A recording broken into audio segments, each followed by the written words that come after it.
Economists expect interest rates to be left unchanged and two goods trains collide on the East Rand. I'm Lebo Changela with this news update.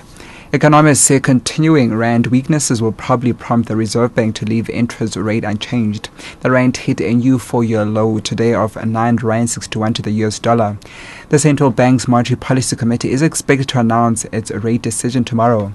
Andrea Rue of Investec Asset Management expects the committee to raise serious concerns about the weaker rand. I think the rand is very close to a tipping point where it could weaken aggressively from these levels.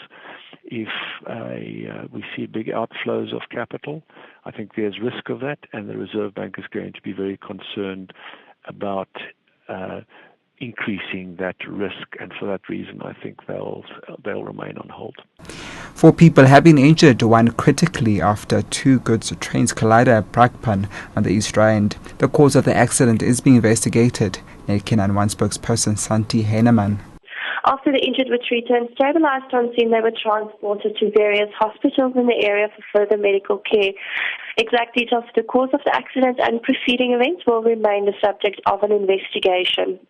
The Constitutional Court has refused the Justice Alliance of South Africa permission to appeal against cost orders relating to the Firearms Control Act ruling, after successfully compelling the Minister of Safety and Security to publish guidelines regulating compensation for surrendered firearms. And JASA again approached the High Court about the guidelines. They complained that the guidelines excluded compensation to persons who voluntarily surrendered their firearms. Justice Johan Froneman read the unanimous judgment. Whilst the first round of the High Court litigation aimed at getting the Minister to discharge his statutory obligations may have entailed the exceptional circumstances contemplated in Biowatch, this did not happen in the subsequent proceedings before the High Court.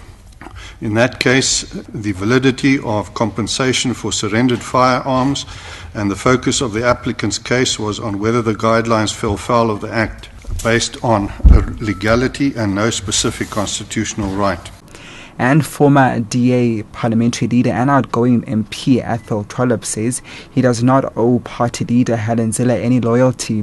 Trollip was addressing the Cape Town Press Club about his decision to quit national politics.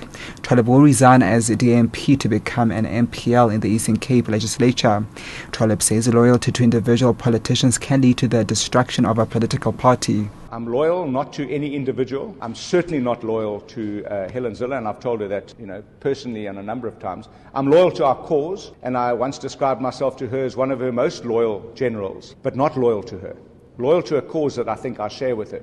I believe loyalty to individuals in a political party leads to weakness, it leads to fawning, and it ultimately lends to the destruction of a political party.